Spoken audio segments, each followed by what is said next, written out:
Deus. Eu gostaria de convidar a você a abrir sua Bíblia em Salmos 23, capítulo 4. Salmos 23, capítulo 4. Eu vou procurar não me estender nessa noite. Eu quero ser breve e objetivo aquilo que Deus tem colocado no meu coração. Essa mensagem está intitulada Ele não desiste de você. Vira para a pessoa que está do seu lado e fala: Ele não desiste de você. Mais uma vez, com autoridade, com confiança, vira para a pessoa e fala assim: Ele não desiste de você. Salmos 23, capítulo 4, essa mensagem está baseada na bondade de Deus. A bondade de Deus. Nós precisamos entender que o nosso Deus é um bom Deus, não simplesmente expressar porque ouvimos falar, porque já virou um clichê de igreja, mas de fato entendermos isso, que o nosso Deus é um bom Deus. Salmo 23, capítulo 4 diz assim: ainda que eu ande pelo vale da sombra da morte, não temerei mal algum, porque tu estás comigo, a tua vara e o teu cajado me consolam. Eu quero frisar a parte B deste versículo 4, a tua vara e o teu cajado me consolam. Hoje dentro das igrejas nós encontramos muitas pessoas que estão atrofiadas ministerialmente, espiritualmente falando. Pessoas que estão paralisadas por um motivo ou outro.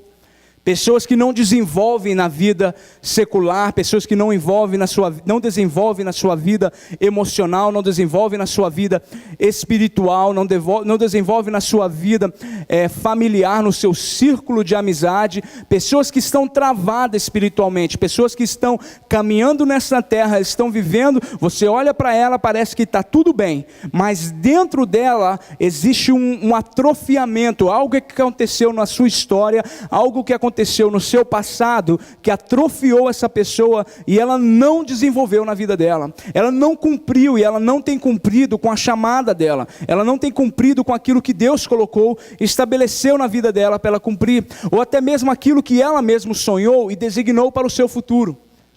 Nós encontramos pessoas dentro da nossa igreja, dentro do nosso dia a dia, dentro do nosso trabalho, pessoas que já fizeram partes de ministério, pessoas que já esteve na igreja por um grande período de tempo, ou que hoje não fazem parte mais, devido a uma frustração e devido a uma decepção ministerial.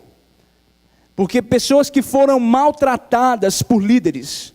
Eu não vou trazer uma mensagem para criticar a nossa religião, para criticar a nossa comunidade, o nosso grupo, pastores, nada disso. Eu quero que você entenda muito bem, eu não estou aqui para isso, não é a minha motivação. E eu costumo falar, e eu costumo bater forte nisso, e eu tenho um pouquinho de intolerância com ministros que vão para a televisão para criticar outros ministros, independente se a pessoa está fazendo certo ou errado aos olhos dela. Independente disso, acho que nenhum de nós tem direito disso. Deus não nos levantou como juiz nessa terra. Então eu tenho um pouquinho de dificuldade com isso. Eu acho que o diabo nos faz muitas das vezes contradizer aquilo que nós pregamos. Faz isso para que nós possamos nos envergonhar, para que o reino de Deus seja envergonhado. Porque nós somos a única religião que prega o amor de Deus e a paz, mas nós vamos para a televisão para criticar o nosso próprio irmão. E nós nunca vimos um macumbeiro fazer isso, ou um católico, ou um padre que conhece outros padres que são pedófilos, e ele não vai para a televisão para criticar aquele outro padre, ou espíritas, ou líderes de outras religiões. Nós não vemos isso acontecer, mas nós vemos, é muito comum na nossa igreja, é muito comum um pastor se levantar para falar mal de um outro pastor, de um outro ministério, pelo púlpito. E Deus não me chamou para isso, no meu ministério não é esse, e eu creio que não é um ministério de ninguém, muitas das vezes pessoas que têm perdido o foco daquilo que Deus chamou ela para fazer.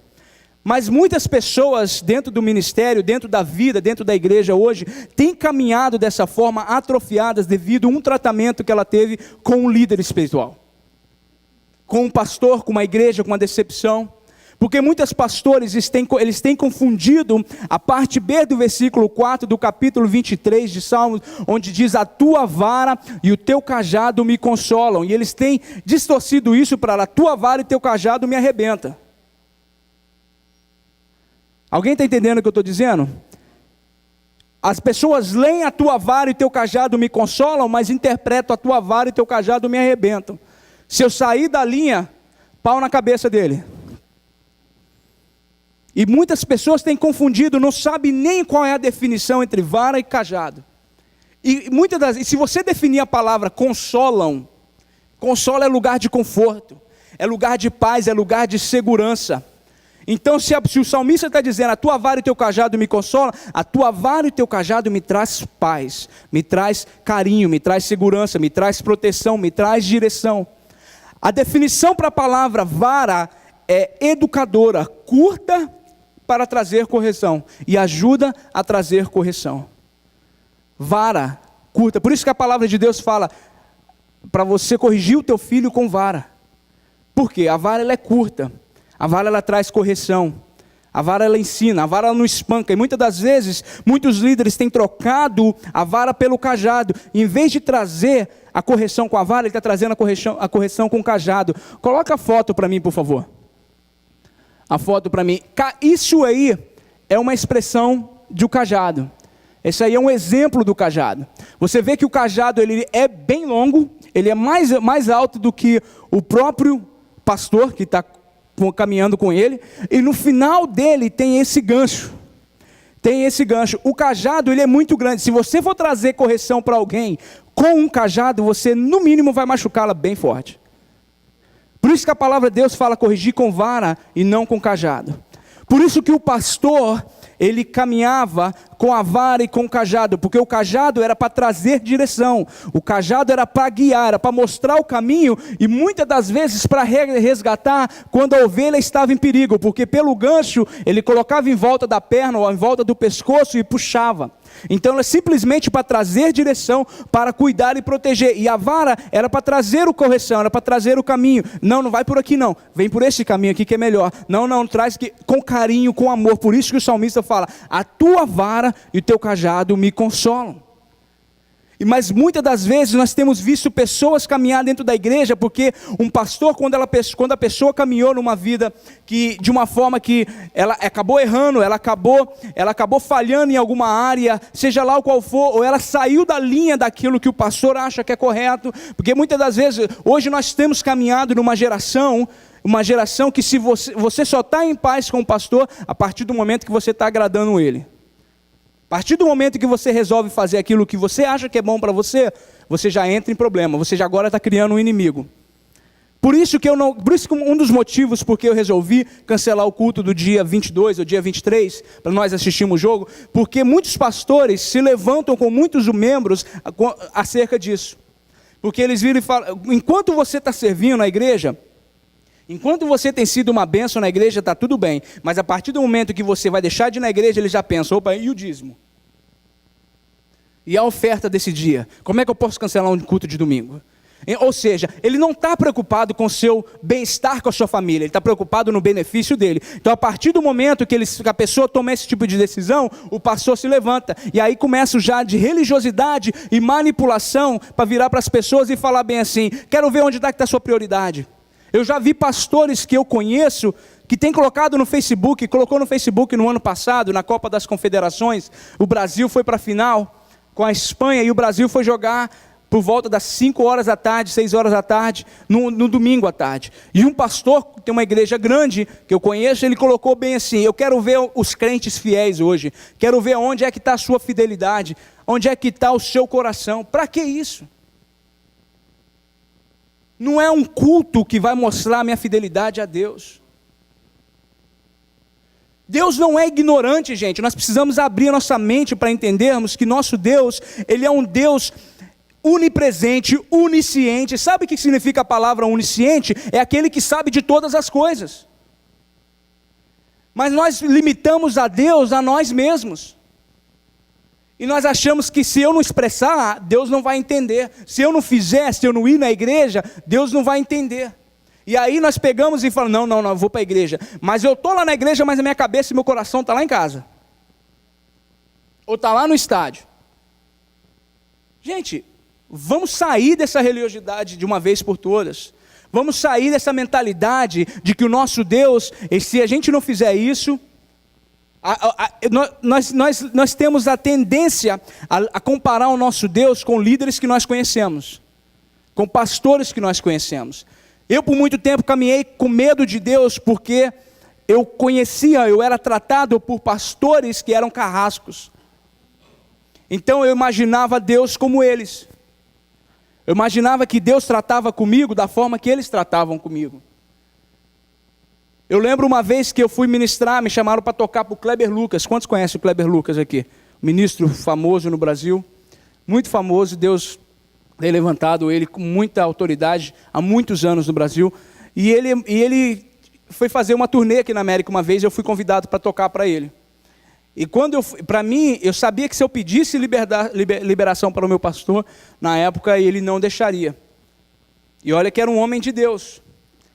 E o que eu fiz? Eu falei assim, eu vou sem falar nada. Porque eu sei que se eu for pedir, não vai falar. Eu fui. Quando eu voltei, o cajado desceu forte. Forte. E ele virou para mim e falou bem assim, se fosse para você tocar com ele, eu tinha trago ele aqui na nossa igreja.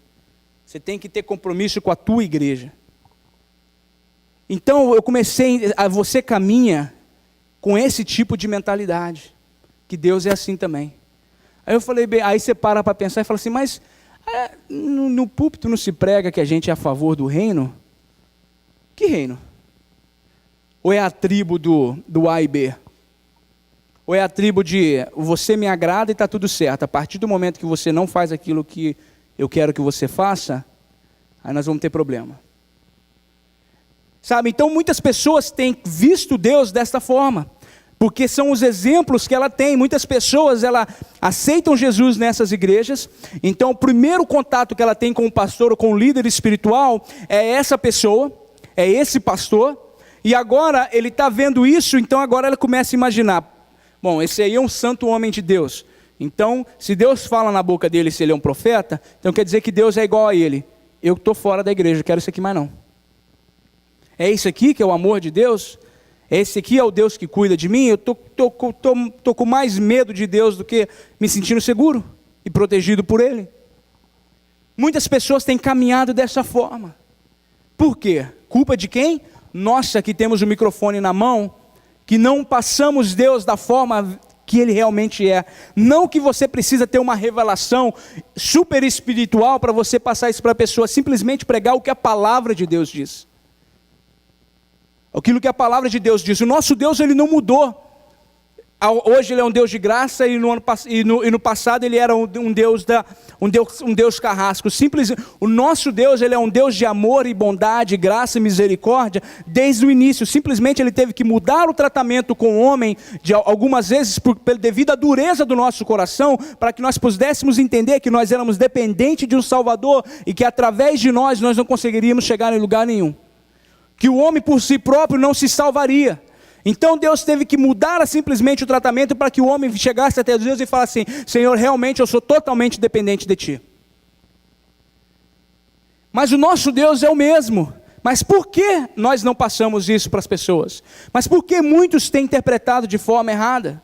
Mas por que pessoas têm trocado esse versículo, a tua vara e o teu cajado, e muitas das vezes você vê muitos ministérios e muitas pessoas perdidas, porque ao invés de usar o cajado para guiar, ele está usando a vara para guiar, para trazer direção, e o cajado para trazer correção, e a vara é curta, e quando a vara é curta, logo depois você se perde, ou seja, não tem visão. O cajado é como se fosse o farol da ovelha, porque é onde o cajado apontar que a ovelha vai seguir. Aí, ou seja, a vara é curta, ou seja, a ovelha tem uma visão curta. A ovelha se perde, ela entra em caminhos errados, porque ela não tem uma visão, e porque o pastor está invertendo o caso, ele em vez de usar a vara para trazer correção, com amor e com carinho, ele está usando a vara para trazer direção, e o cajado que era para trazer direção, ele está trazendo correção. E muitas das vezes pessoas têm sido atrofiadas porque a cajadada tem sido tão forte que tem aleijado muitos. E eu quero usar um exemplo para você de quando você se machuca e não é tratado de forma correta.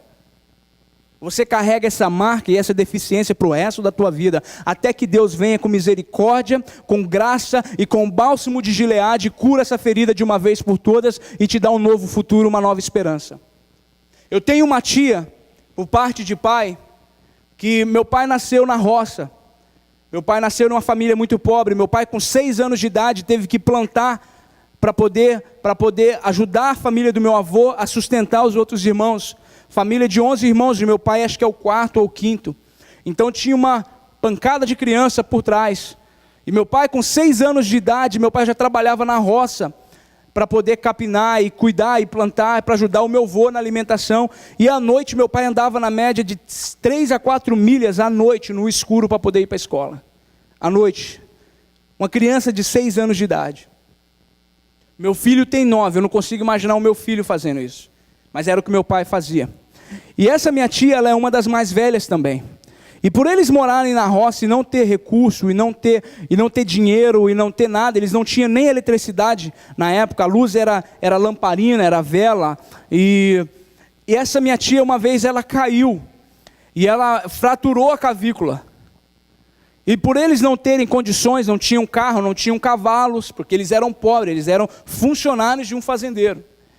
Então eles não tinham nada, tudo que eles precisassem fazer ou era de carona para alguém, ou eles dependiam de caminhar até um certo ponto, até o centro da cidade, para poder conseguir algum recurso. E essa minha tia, ela caiu quando era criança ainda, e ela quebrou a clavícula. E devido à falta de recurso, ela cresceu com aquela deficiência, e o ombro dela sarou e curou naturalmente. Porém, não foi curado de forma correta.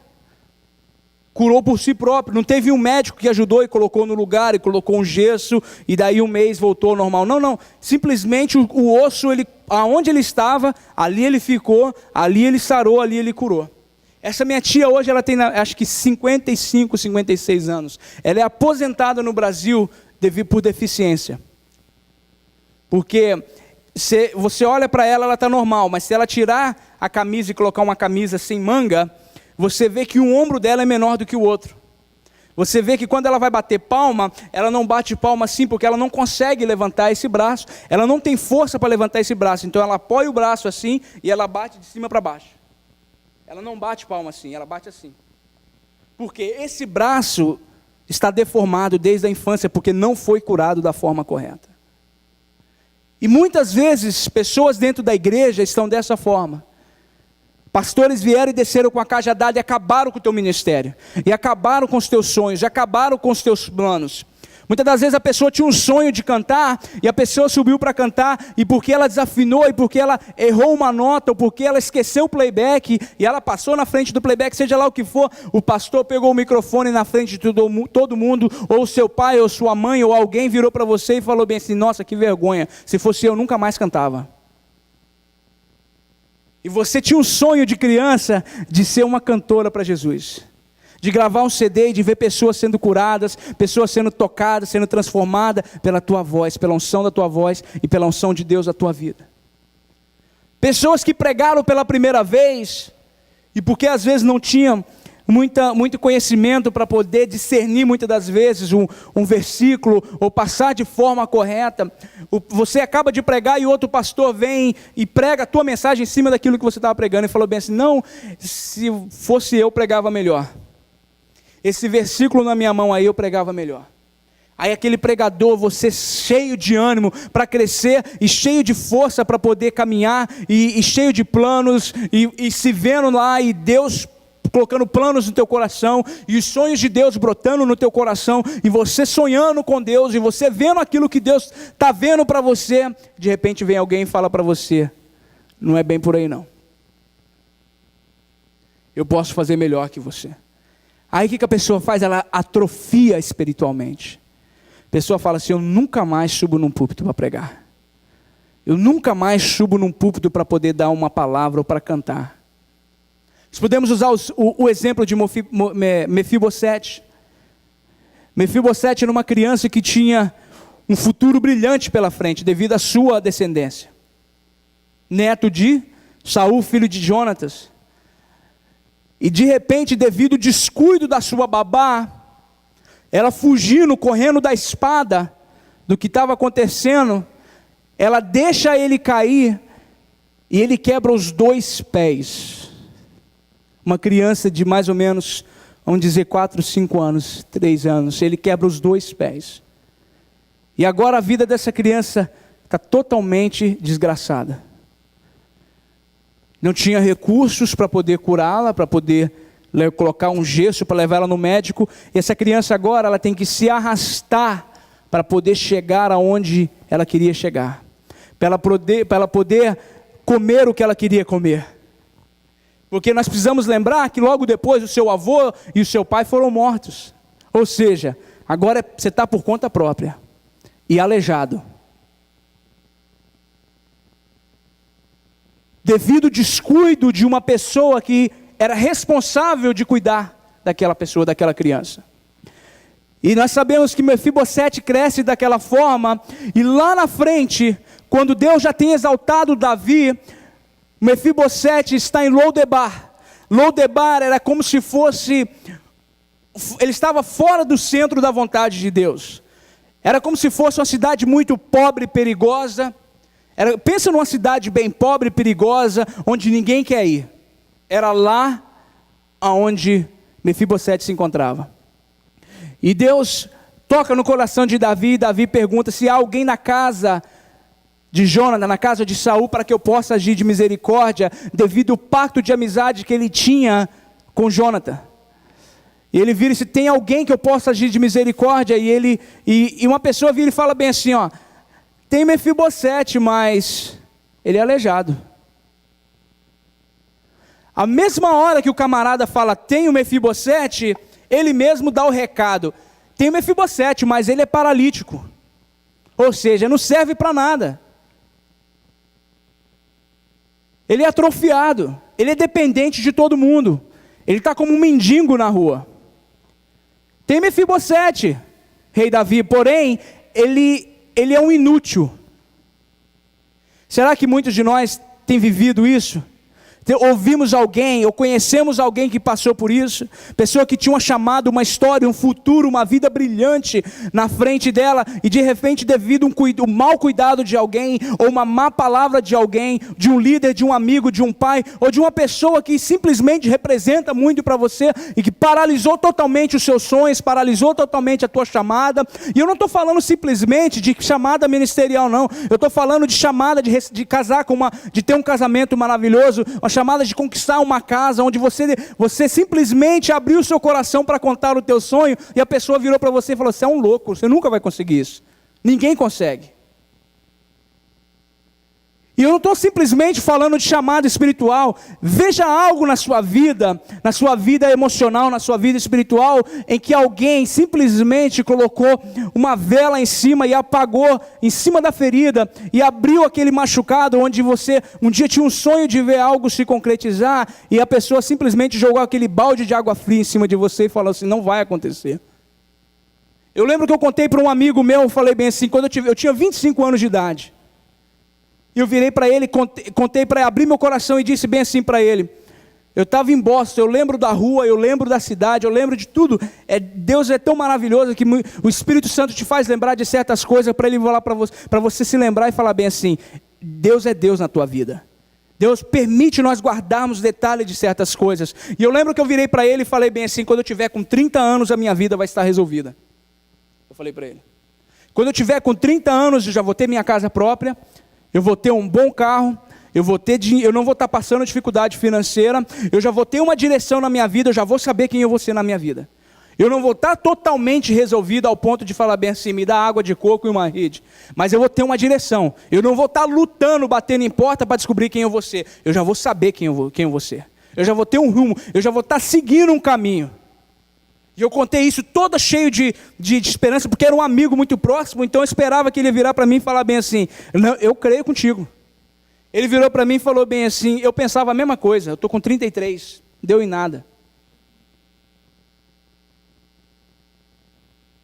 Eu pensava a mesma coisa. E eu, sem conhecer a palavra de Deus como conheço hoje, sem conhecer o poder da confissão, da palavra de fé, eu virei dentro de mim para não decepcioná-lo, porque nós éramos realmente próximos, nós éramos bem amigos. Eu virei dentro de mim e falei, não deu certo para você, mas vai dar certo para mim. Pode não ter dado certo para você, eu não sei por que foi o motivo, mas para mim vai dar certo. Não me interessa o que o mundo está falando aí fora. A economia está desse jeito, ninguém consegue comprar casa, ninguém consegue pegar documento, ninguém consegue, não me interessa. Pode estar dando errado para 1 milhão de pessoas, mas para mim vai dar certo. Já viu aquela história? Muitas das vezes nossos filhos viram para a gente e falam bem assim: pai, eu quero fazer isso, porque isso, aquilo, outro, eu quero aquilo, outro, que não sei o quê. Não, você não vai fazer isso. Mas por quê, pai? Os meus filhos, os meus amiguinhos da escola fazem, os meus outros amigos fazem também, e os outros amiguinhos da igreja fazem também, e a gente vira para ele e fala assim: eu não sou pai deles, eu sou seu pai. O que eles fazem não me interessa. Se os pais deles estão ok com isso, não tem problema, mas eu sou seu pai. Então da mesma forma eu não quero saber o que os outros dizem, o que os outros fazem, se está dando errado para eles, eu não quero saber. Eu tenho um pai que cuida de mim, e ele se importa com os outros, mas é importante você entender qual que é a vontade do seu pai. Porque o mesmo Pai Celestial que é meu, é seu também. Mas é importante que você entenda qual que é a vontade do seu Pai para a tua vida. Porque se você não souber qual que é a vontade de Deus para a sua vida, se você não alinhar a sua vida a Romanos 12:2, para renovar a tua mente, para entender qual que é a boa, perfeita e agradável vontade de Deus para a tua vida, você não vai saber qual que é a vontade de Deus para a tua vida. E muitas das vezes você vai estar correndo atrás, batendo em portas, e querendo as coisas que aquilo que não é o que teu Pai quer para você. E não é o melhor. Davi pergunta: tem alguém na casa de Jonathan para que eu possa exigir de misericórdia? E o rapaz pergunta: tem Mefibosete, mas ele é aleijado. Tem a Maria, mas ela canta desafinado demais. Tem o João, mas ele não sabe nem ler direito. Mas eu louvo a Deus, porque o nosso Deus não é como o homem, não é como eu e você. E Davi também não agiu como um homem qualquer. O Davi falou bem assim: não me interessa, traga ele, porque a partir de agora ele vai sentar e vai comer na mesa do rei. Os filhos de Davi se levantaram contra Davi, contra isso, porque os filhos de Davi não queriam um aleijado, estranho, sentado à mesa do rei. Mas Davi virou e falou bem assim: não, você agora faz parte da minha família, porque é um pacto que eu tinha com seu pai.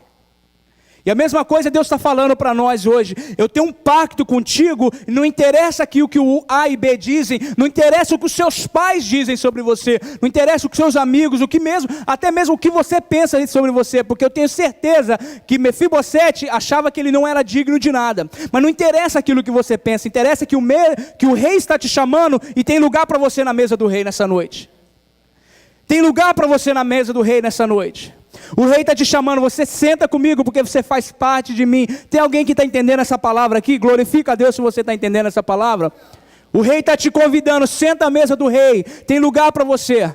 Você pode nem acreditar em você mesmo, mas eu acredito na chamada. E eu tenho um pacto contigo, eu tenho um pacto com a sua geração. Eu tenho um pacto com o seu pai Abraão, que eu falei que eu abençoaria toda a sua descendência. E nós somos filhos de Abraão pela fé, amém? Tem alguém que é filho de Abraão? Tem alguém que recebe essa palavra em nome de Jesus? Dá um glória a Deus aí, crente, se você está aqui, vai. Aleluia.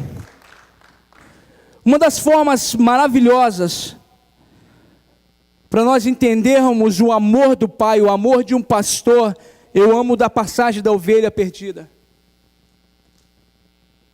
Todos nós sabemos essa história, uma história tão linda, uma parábola tão linda. Nós sabemos essa desde criancinha, cantamos a música, né? Eram 100 ovelhas. Nós sabemos isso desde criança, então é uma parábola linda. Mas é uma parábola tão profunda, que nós precisamos parar para analisar o amor do pai, a preocupação do pastor com a ovelha que se perdeu. Jesus, contando a parábola, ele disse que o pastor coloca as 99 no abrisco, ou seja, coloca as 99 bem segura num lugar, de forma que ele possa deixar elas ali por um tempo, e ele sai para buscar aquela que se perdeu. Ele não vira e fala bem assim: perdeu uma? Não, tá bom, a gente tem 99. Amanhã uma dessas aí da cria completa 100 de novo. O pastor não falou isso, ele falou assim: não, peraí, tá faltando uma? Então segura aí, fica aí, tá no abrisco, tá protegida, eu vou atrás daquela que se perdeu. No versículo 5 de Lucas, capítulo 15, diz dessa forma: e achando-a, põe sobre os seus ombros gostoso. Eu amo essa versão. Eu amo essa versão. E achando-a, a põe sobre os seus ombros gostoso. Se você quiser olhar na tua Bíblia, Lucas 15, capítulo 5. E achando-a, põe os seus ombros gostoso. Essa palavra gostoso é como se ele virasse e falasse bem assim: graças a Deus que eu te encontrei. Não vem aqui, ele não virou para ela e falou bem assim: sua rebelde, querendo chamar atenção mais do que as outras. Você devia estar ali, toma a cajadada na cabeça dela. Cadê a foto? Põe a foto para mim, por favor. A outra foto, a ovelha. A outra foto, essa foto. Olha, essa foto é uma pintura que está na porta da nossa igreja. E eu fui lá e tirei foto com meu celular. E eu falei: eu quero essa foto para expressar na minha mensagem. Olha, se você abrir a imagem mais, se você olhar na entrada da igreja, dá para você ter uma ideia melhor.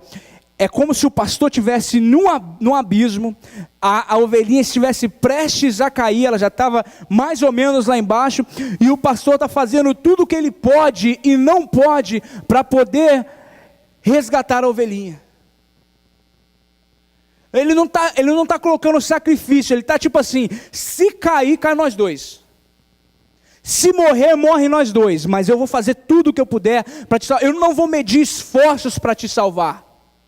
Porque você é importante para mim. Eu tenho um amor por você. Eu não vou te chamar a pegar o cajado que é tão grande e descer nas suas pernas de novo para te alejar, para você aprender a não pular a cerca mais. Eu vou te mostrar com amor que é melhor ficar em casa, nos braços do Pai, do que tentar caminhar com suas próprias pernas, do que tentar buscar caminhos que você acha correto. É melhor ficar em casa, é mais seguro. Eu não vou te dar nas suas pernas até quebrar, para você ficar com medo de correr, para na próxima vez eu não ter que quebrar de novo. Não, eu vou colocar você no ombro gostoso, com carinho, com afago, te mostrar que o amor de pai é mais importante que aventuras do mundo, de querer caminhar no mundo alheio com as suas próprias pernas, não vale a pena. É melhor você estar em casa, no aconchego, na proteção e na segurança do pai, na segurança do pastor. Eu acho lindo essa passagem, mas muitas das vezes nós vemos alguma pessoa, por algum motivo, querer se aventurar lá fora, ou tomar algumas decisões na vida dela, e a primeira coisa que nós fazemos é ser o rebelde. Está querendo chamar mais atenção do que os outros na igreja, né? Você devia ter vergonha na cara.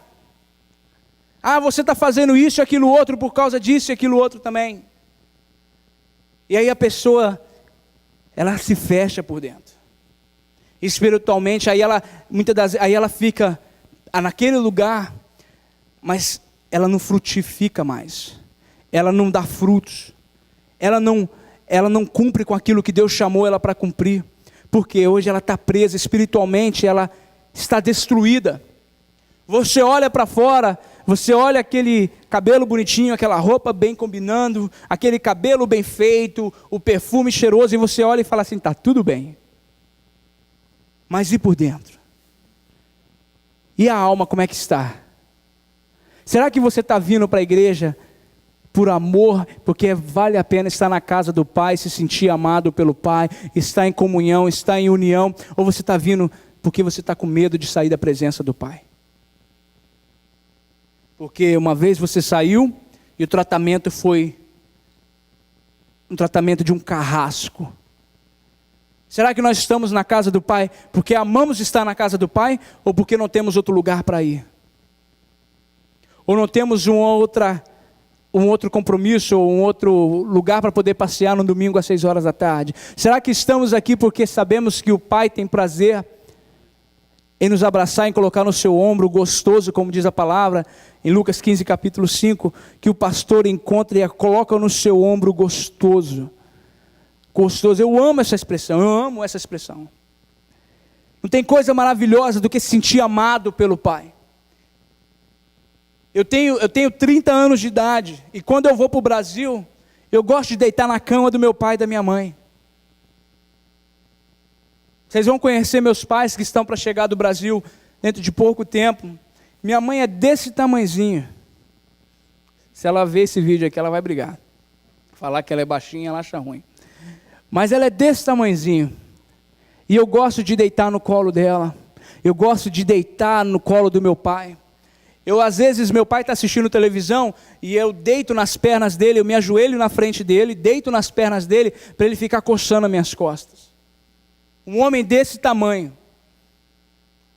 Mas não tem coisa mais gostosa do que o colo do pai, do que o colo, aquele que você sente protegido. Você hoje é aquele que muitas das vezes é o provedor para os seus pais, você que cuida deles, você que trata deles. Mas quando você deita do lado deles, você se sente tão pequenininho, e você sente que eles é tão grande, e você se sente tão protegido. Pode acontecer qualquer coisa, que não tem lugar melhor para você do que a casa do pai. Do que o coração, do que o colo, do que a afeição, do que o cheiro da mãe, o cheiro do pai. Melhor coisa que está, não tem coisa melhor do que estar na presença do pai. E às vezes eu viajo para o Brasil, que nem eu viajei há algumas semanas atrás, e não pude visitar os meus pais devido à correria. Estava viajando ministerialmente, então não tinha como visitá-los, eu estava longe. Mas eu volto para casa assim e falo, caramba, estive tão perto e ao mesmo tempo tão longe. Porque eu gostaria de pelo menos passar pelo menos 1 hora, 2 horas sentado com eles. Por quê? Não tem nada melhor do que os braços do pai. Não tem nada melhor do que o carinho da mãe. Não tem nada melhor do que você se sentir amado por alguém, estar no lugar seguro. Alguém entende o que eu estou falando? Alguém sabe o que é isso? Glória a Deus.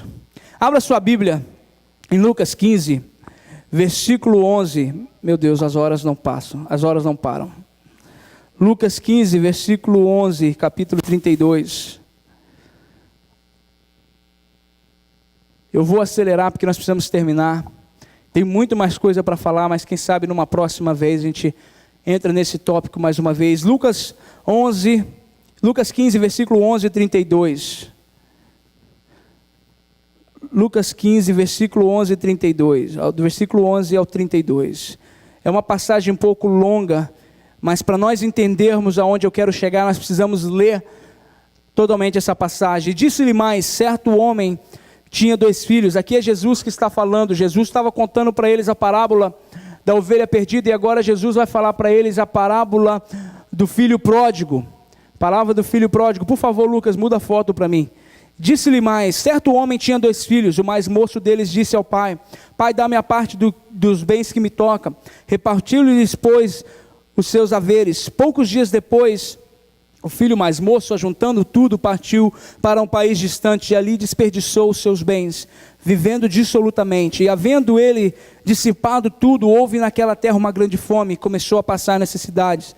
Então foi encontrar-se a um dos cidadãos daquele país, a qual o mandou para os seus campos apacentar porcos, e desejava encher o estômago com alfarrobas que os porcos comiam, e ninguém lhe dava nada. Caindo porém em si, disse, quantos empregados de meu pai têm abundância de pão, e eu aqui pereço de fome? Levantar-me-ei e irei ter com meu pai, e dir-lhe-ei, pai, pequei contra o céu e diante de ti, já não sou digno de ser chamado teu filho, trata-me como um dos seus empregados. Levantou-se, pois, e foi para o seu pai, e estando ele ainda longe, o seu pai o viu, encheu-se de compaixão, e correndo lançou-lhe ao pescoço e o beijou. Disse-lhe o filho, pai, pequei contra o céu e diante de ti, já não sou digno de ser chamado teu filho.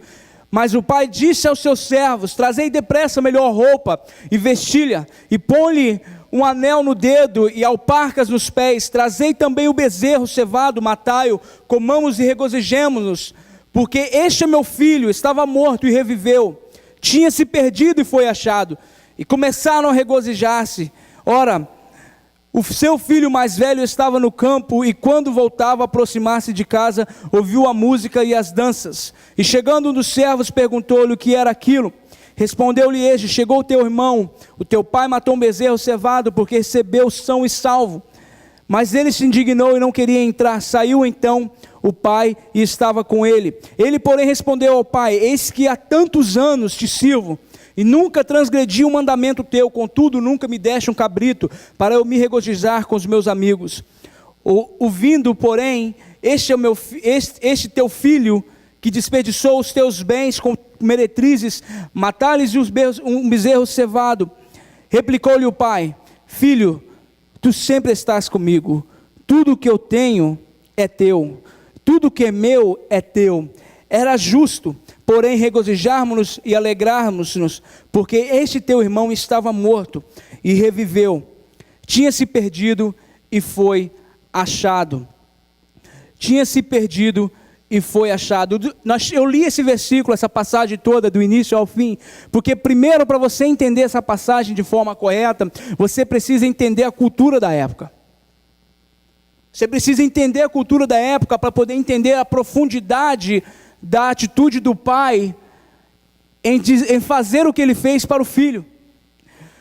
Número 1, o primogênito era quem tinha o direito à herança e à chefia da família. O mais novo não tinha outra opção a não ser servir o mais velho. O primogênito era quem tinha a herança e a chefia da família. O mais novo não tinha outra opção a não ser servir o mais velho. Na cultura hebraica, judaica, a rebeldia era punida com morte.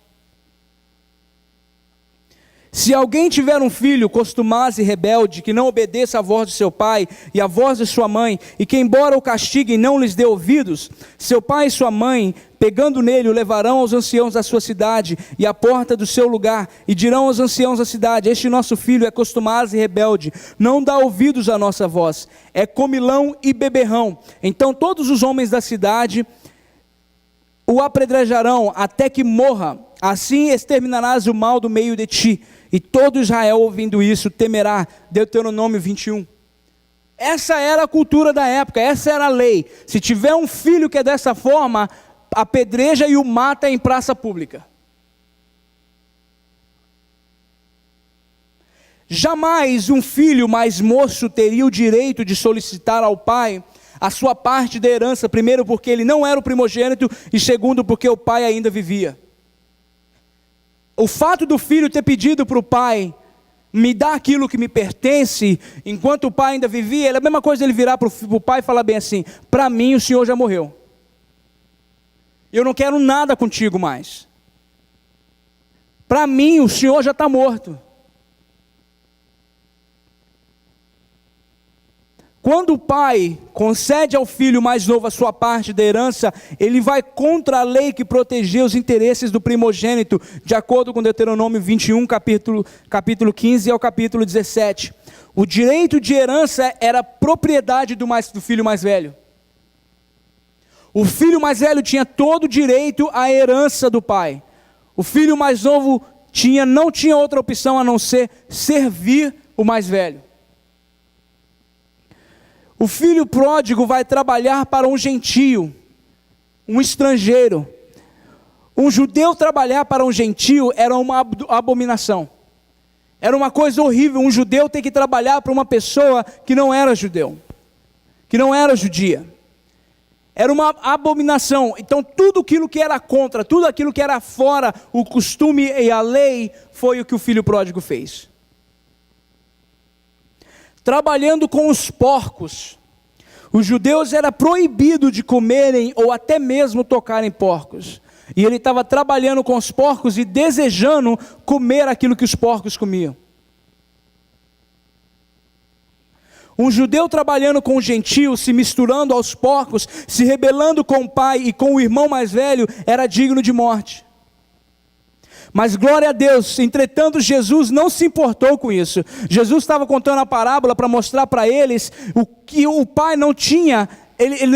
Para salvar o filho, para ele ter o filho de volta, ele estava indo contra a lei, contra os princípios, contra a vontade de alguém, contra aquilo que achava que era certo. Ele não estava preocupado se o nome dele ia estar no jornal no outro dia de manhã, se todos estavam xingando ele, falando mal dele. Ele estava preocupado, ele estava mostrando o seguinte: para salvar alguém, você tem que fazer o que tiver que ser feito. Jesus estava mostrando que para salvar alguém, faça o que tiver que fazer. Uma alma vale mais que o mundo inteiro. É muito interessante que o filho não voltou para casa porque havia se arrependido do que havia feito, ou porque tinha saudades do pai e do irmão. Ele voltou para casa porque estava com fome. A palavra diz em versículo 17: caindo porém em si, disse: quantos empregados do meu pai têm abundância de pão, e eu aqui pereço de fome. Ele não estava indo para casa porque ele estava com saudade do pai e falar bem assim: eu fiz a maior besteira da minha vida, eu desrespeitei o meu pai, eu desejei a morte do meu pai, eu não me importei com o meu irmão. Ele não estava falando sobre isso, ele estava falando assim: eu estou com fome, e na casa do meu pai tem mais comida, então o que eu vou fazer? Vou lá ter com meu pai, porque os empregados do meu pai comem melhor do que eu. Mas no capítulo 20, ele diz: levantando-se, pois, e foi para o seu pai. Estando ele ainda longe, o seu pai o viu e encheu-se de compaixão e correndo, lançou-se-lhe ao pescoço e o beijou. Para entender a cultura, um pai judeu jamais correria para um filho. Jamais ele correria para um filho. Ainda mais um filho nessa situação. Ainda mais um filho nessa situação, ele jamais iria atrás de um filho. A palavra conta que a palavra de Deus diz que ele correu, ele se jogou, e quando o filho tentou se explicar: pai, me perdoa, ele praticamente ignorou tudo aquilo que o filho estava dizendo e falou bem assim: traz um anel, traz roupa, mata o melhor bezerro que tiver aí, mata a melhor vaca e vamos celebrar que o meu filho que estava morto reviveu. Aquele que estava perdido foi achado. Vamos celebrar, vamos fazer uma festa, porque o melhor de mim voltou para casa. Não interessa se ele levou parte da minha herança, não me interessa se ele desejou a minha morte, o importante é que ele voltou para a casa do pai.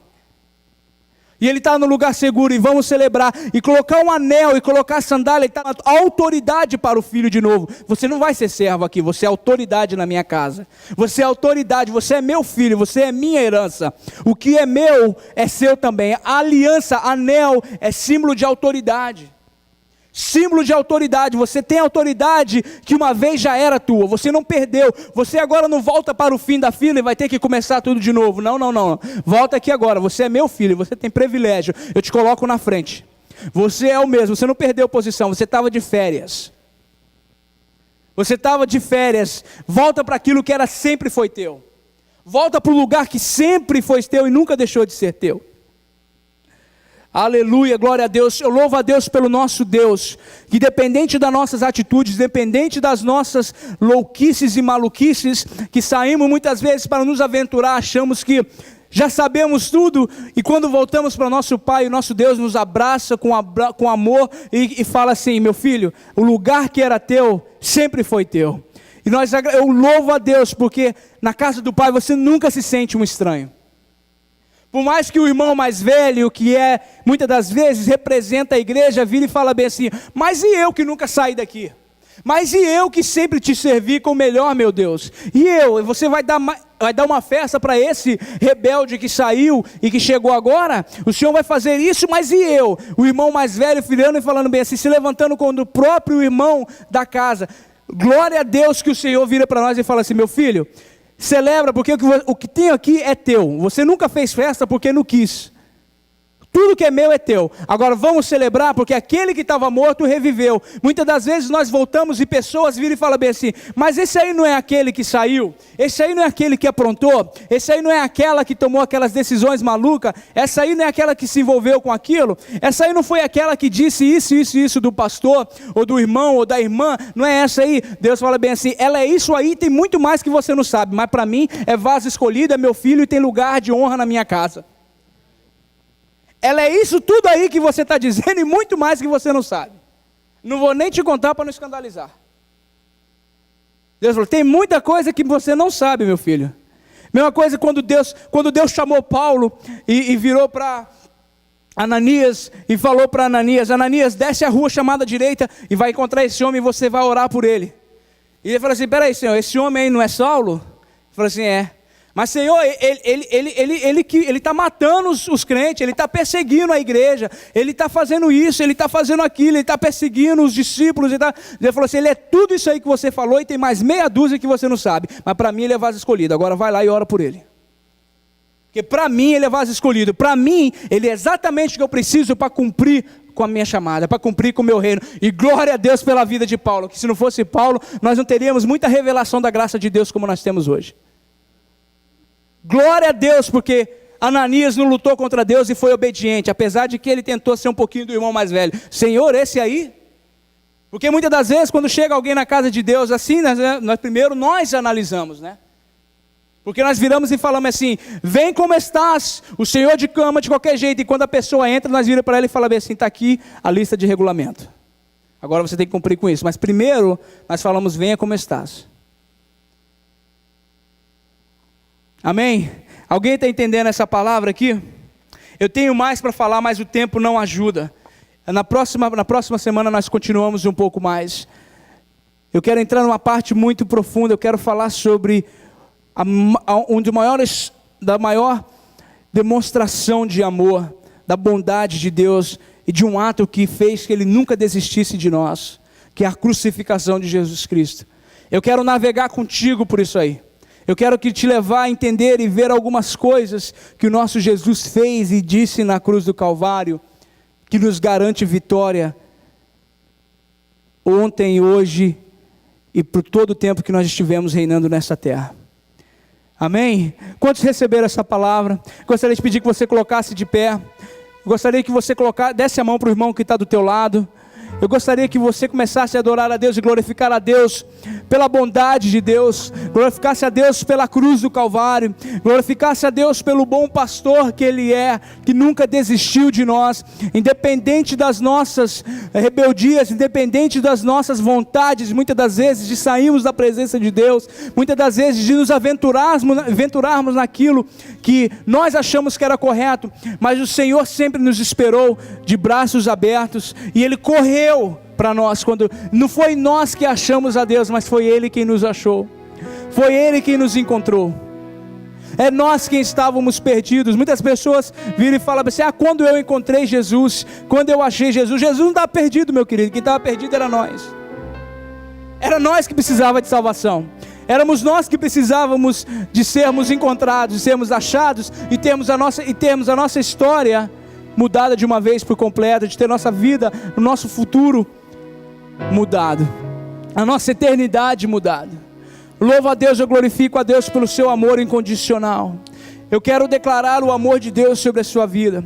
Se você tem passado por experiências como eu preguei, se você tem passado dentro de você, vivido uma vida atrofiada espiritualmente, ou na sua chamada ministerial, ou até mesmo na sua vida emocional, na sua vida familiar, nos seus sonhos, e você não tem conseguido desenvolver na sua vida profissional, devido a uma palavra, devido a algo que fizeram ou disseram contra você, eu quero te dizer que o bálsamo de Gileade está neste lugar, nessa noite, para trazer cura para a tua alma, para restaurar a tua vida e te dar um futuro, de acordo com Jeremias 29, 11, que o Senhor Deus sabe os planos que Ele tem acerca de vós, planos de bem, planos de paz e não de mal, para te dar um futuro que você espera, para te dar uma esperança.